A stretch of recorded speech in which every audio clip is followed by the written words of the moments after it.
The Hoop by Fyodor Sologub. The Hoop, Chapter 1. A woman was taking her morning stroll in a lovely suburban street. A boy of 4 was with her. She was young and smart, and she was smiling brightly. She was casting affectionate glances at her son, whose red cheeks beamed with happiness. The boy was bowling a hoop, a large, new, bright yellow hoop. He ran after his hoop awkwardly, laughing uproariously with joy, thrust forward his plump little legs, bare at the knee, and flourished his stick. He needn't have raised his stick so high above his head, but what of that?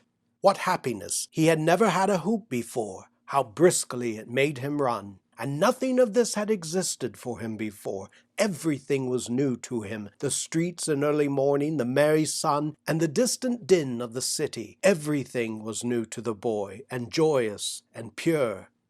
Chapter 2.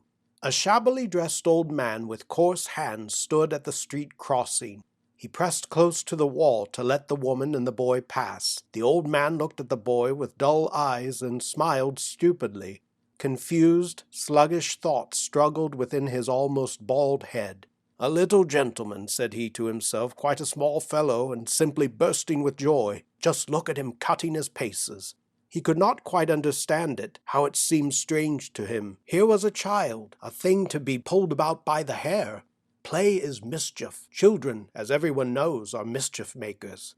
And there was the mother. She uttered no reproach, she made no fuss, she did not scold. She was smart and bright. It was quite easy to see that they were used to warmth and comfort. On the other hand, when he, the old man, was a boy, he lived a dog's life. There was nothing particularly rosy in his life even now, though to be sure he was no longer thrashed, and he had plenty to eat. He recalled his younger days, their hunger, their cold, their drubbings. He had never had fun with a hoop or other playthings of well-to-do folks. Thus passed all his life in poverty, in care, in misery, and he could recall nothing, not a single joy.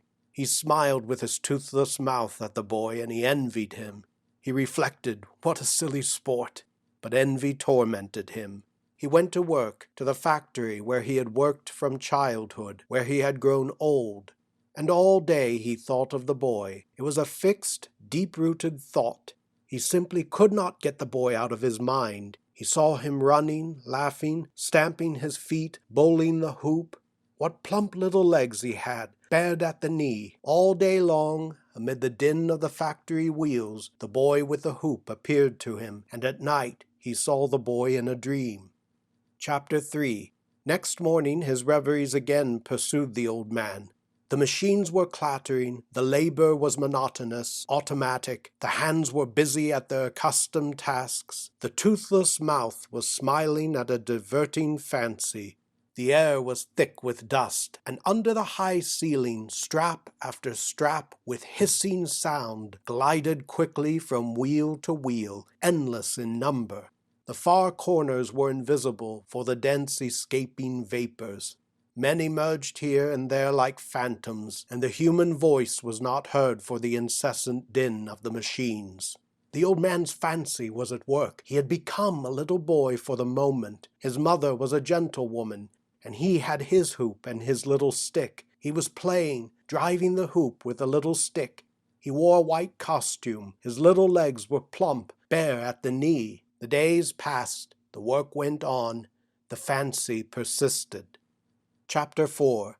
The old man was returning from work one evening when he saw the hoop of an old barrel lying in the street. It was a rough, dirty object. The old man trembled with happiness, and tears appeared in his dull eyes. A sudden, almost irresistible desire took possession of him. He glanced cautiously around him. Then he bent down, picked up the hoop with trembling hands, and smiling shamefacedly carried it home with him.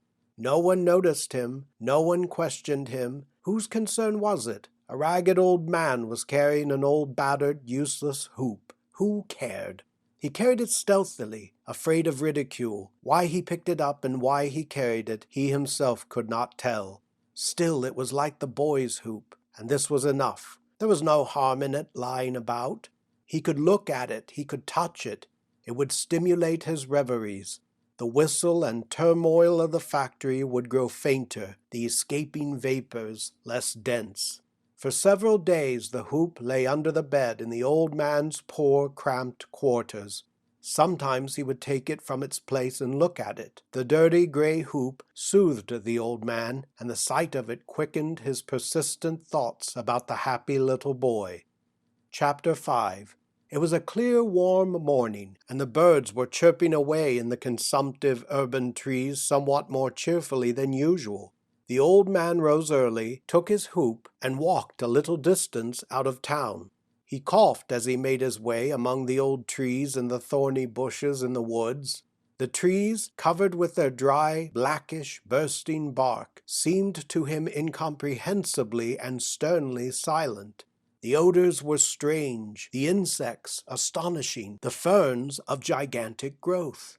There was neither dust nor din here, and the gentle, exquisite morning mist lay behind the trees. The old feet glided over the dry leaves and stumbled across the old gnarled roots. The old man broke off a dry limb and hung his hoop upon it. He came upon an opening full of daylight and of calm. The dewdrops, countless and opalescent, gleamed upon the green blades of newly mown grass. Suddenly the old man let the hoop slide off the stick. He struck with the stick and sent the hoop rolling across the green lawn. The old man laughed, brightened at once, and pursued the hoop like that little boy. He kicked up his feet and drove the hoop with his stick, which he flourished high over his head, just as that little boy did. It seemed to him that he was small, beloved, and happy. It seemed to him that he was being looked after by his mother, who was following close behind and smiling. Like a child on his first outing, he felt refreshed on the bright grass and on the still mosses. His goat-like, dust-gray beard, that harmonized with his sallow face, trembled, while his cough mingled with his laughter, and raucous sounds came from his toothless mouth. Chapter 6. And the old man grew to love his morning hour in the woods with the hoop. He sometimes thought he might be discovered and ridiculed, and this aroused him to a keen sense of shame. This shame resembled fear. He would grow numb, and his knees would give way under him. He would look round him with fright and timidity. But no, there was no one to be seen or to be heard, and having diverted himself to his heart's content, he would return to the city, smiling gently and joyously. Chapter 7. No one had ever found him out, and nothing unusual ever happened. The old man played peacefully for several days, and one very dewy morning he caught cold. He went to bed and soon died. Dying in the factory hospital among strangers, indifferent people, he smiled serenely. His memory soothed him.